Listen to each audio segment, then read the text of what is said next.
Ako Wala po ba kasi ay tayong- laking lola. Opo. Kaya iba po yung pagmamahal po talaga pag laking lola. Hindi mo ma-explain eh. Totoo po. Kasi po ako, hindi ko naranasan sa tunay kong magulang ang pagmamahal ng isang magulang. Sa kanya ko naranasan. Sa kanya ko naranasan ang Ano po ang nickname ni Lola? mersing. Mercy. Magandang araw po no sa amin pong, lalo na po sa aming mga kababayan. Talaga pong hindi tayo hinahayaan ng Diyos na magpirmi na lang po talaga sa isang lugar dahil ang ating pong mga kababayan ay tunay na dito dinala kung nasaan po kami ngayon.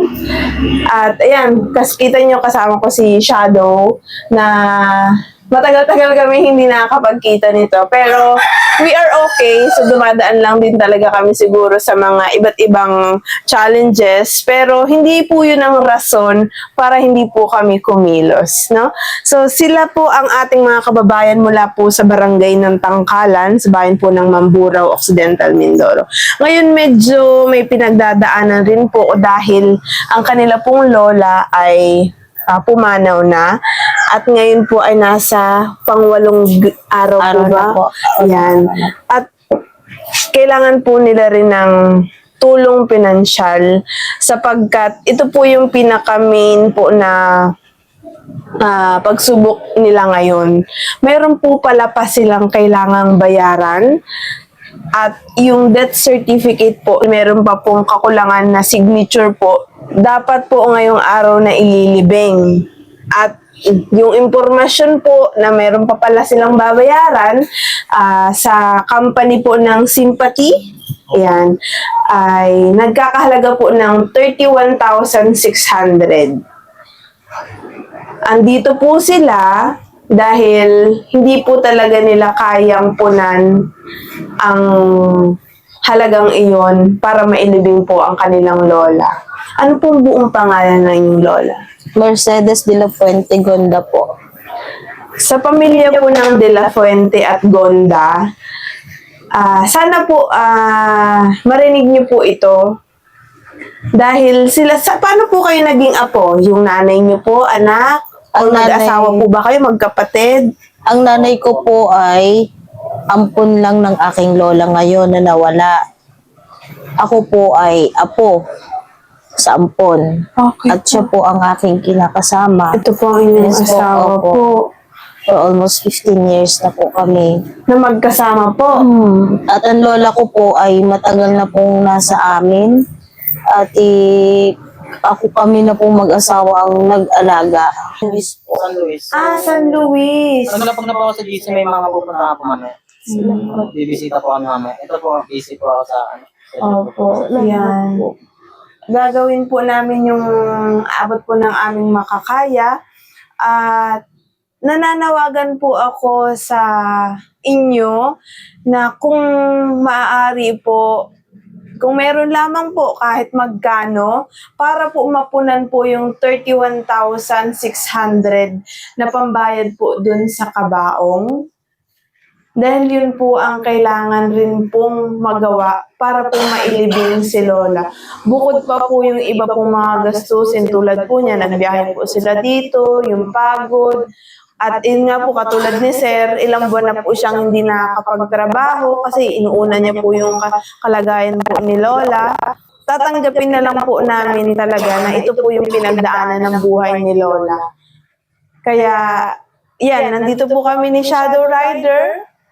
May pagkakaisa po na para po makatulong sa ating pong mga kababayan. Doon po sa nire-recommenda namin na lumapit po sa office po ng Capitol, kay Kong Odi, kay Governor Ed, or kung kanino man pong tao, sa inyo po mismo na nakikinig po sa amin.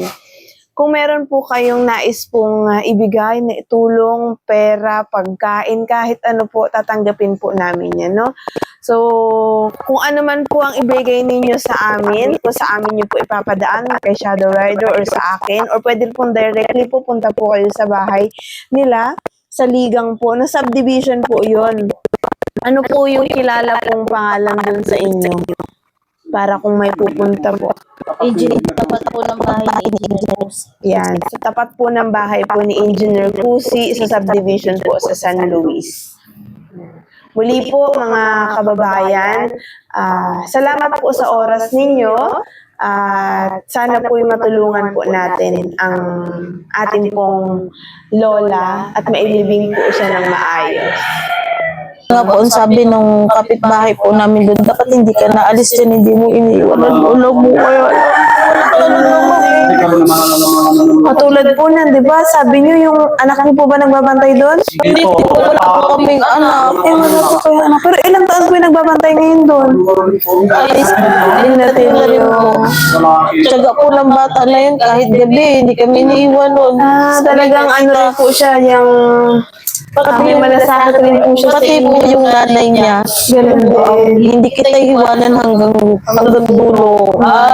Kung walang alam niya, walang karamay. Halos kahit sabihin yung anak niya nag-aaral, ako kahit anong oras, madaling araw sasabihin ko, ate, ang lula ka ako, iba na naman na tayo. Sige, huwag kang mag-alala, nandiyan ako, pupunta kami ng kuya mo. Kahit madaling araw yun, ma'am. Punta yan sa bahay. Ako, syempre, ma'am, natatakot ako sa lola ko. Makikita ko yung ibang reaction, hindi na ako natingin sa halos siya na nakatinitin ko. Lula, ay, gagayaan. Hindi ko alam, wag mo kong tatakotin. Bale, ilang taon po pala siya ngayon? 84 na po siya ngayon. 84 po.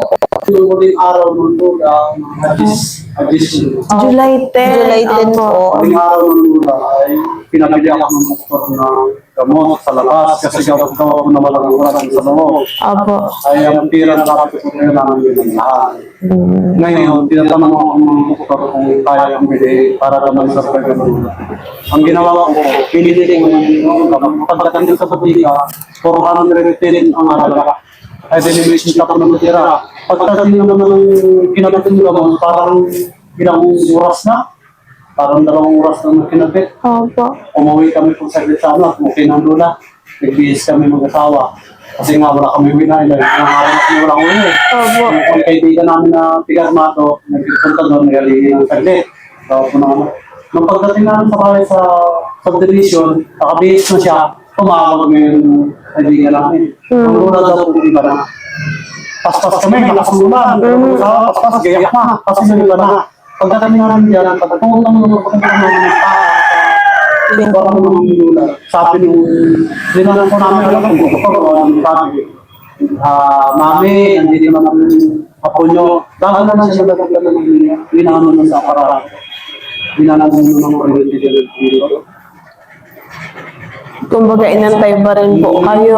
Kaya natira-tira na mga sabi ni Chinita Pangasinan. Sinakripisyo mo ba kasi wala alam sa amin. Kaya po yun naman tayo, wala sino wala kamang lapit ng mga mga wala. Yung 80 ay... Tama tayo kasi mga pagkasinta. Kami magkakaroon kami ng bilis ng bahay, ibig ng lula. Pinala nila ng simpati sa Santa Cruz. Bumalik, alas 4 ng mga araw. Sila dalawa, si Ate Pipa siya kasama. Kami naman ng asawa niya. Nag-iinis ako na naman, nagawa na kami ng kamara. Kasi nga, di ba, gawin na tayo. Madaling araw din nala. Yung pagkana doon, wala tayo kami kape. Wala talaga, wala eh. Talaga, siyempre, wala na kami makunan. Wala kami, apat kami, kahintay kami ng umaga na buwanan, pag mag-unan ng kape. Wala pa kami pang kape. Kaya yung sakripisyo na dinanan namin na pagsumang talaga, sobra. Pero ngayon po talaga, hindi nyo kasi talaga alam kung saan kukuhanin. Di ba? Ganyan pa po, hindi namin alam kung saan. Kaya yun po, nagpapasalamat po kami sa inyo at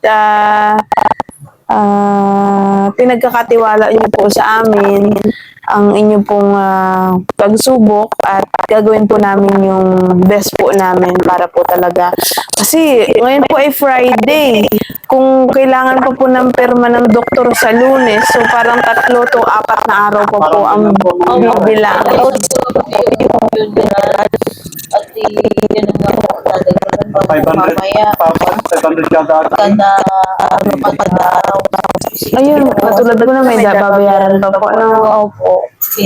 Sabi ko sa kanya, pasensya na po talaga kayo, talagang wala kami. Pero dahil po kailangan ng lola ko, sige po, idadagdag na lang po namin at bahala na po kami pag ano, sabi ko naman gayon. Eh di, kanina po kasi hindi ko alam ng mister ko na pupunta kami dito pa Hards. Ang plano talaga namin, nagpunta muna kami ng barangay ng San Luis. Nagpapasalamat po ako Ay, dahil nga po pala, kasama po namin ang Kuya Brian Mix. Yan po, no? Siya po ba ay kaibigan nyo? kumpare po namin. Kumpare. Opo, at talaga pong Naka-video pa ba? Baka po sabihin nila po, nagsiselfon lang po ako. May inintindi po ako sa GC na yung nilalatag po ako about po sa mamaya. Mayroon po kasing samahan po ng mga riders, si Shadow Rider, at yun po, no, nangunguna po talaga siya para po makapagbigay po ng tulong sa pamilya po ni ate po, no. Si Kuya Brian naman po, kamag-anak ko naman po siya sa Alapris. Magkumpare po. Yung sama naman po namin na ano po to, yung nakaraan po kasi yung pinatay pong 7 years old sa Armada, nagpaabot na po kami ng tulong, ayun na po sa makakaya namin. Tapos nakaraan po, may inoperahan po sa kabila, hindi ko naman po alam na gumalaw yung team ko, nagpaabot din sila ng tulong, na wala po akong alam. Nagulat na lang po ako na may nagsapapasalamat po sa MRAC sa page namin. Tapos ngayon nga po ito, makapagpaabot po sana kami ng buhusang tulong, kaso po may charity nga po kami sa linggo. Yun po talagang pinagandaan namin. Ay bibigyan po kami ng tulong. napakabuti niyo. Basta po mamaya Dito na po promise kami talaga, dadala po ano, kami ng- dito na po kami dinadala ng aming landas, kaya yan po, hanggat may oras po kami na yan, free po kami, kaya nandito po kami para po sa inyo. Salamat po. Sobrang salamat po at sa totoo Ako lang po kasi ay laking lola, Opo. kaya iba po yung pagmamahal po talaga pag laking lola, hindi mo ma-explain eh. Totoo po. Kasi po ako, hindi ko naranasan sa tunay kong magulang ang pagmamahal ng isang magulang. Sa kanya ko naranasan ang Ano po ang nickname ni lola? Mersing. Mercy. Mersing, kilala po siya dito. Sumalangit nawa po ang kaluluwa ni Lola Mercy. Hindi ko man po kayo nakita, pero alam ko po na ang inyo pong presensya, ayan, naririnig niyo po kami. Gagawin po namin ang lahat po, Lola, para po sa katahimikan po ng inyo pong kaluluwa. Talagang ang aking po pasasalamat. Basta po, sagad po aking pasasalamat.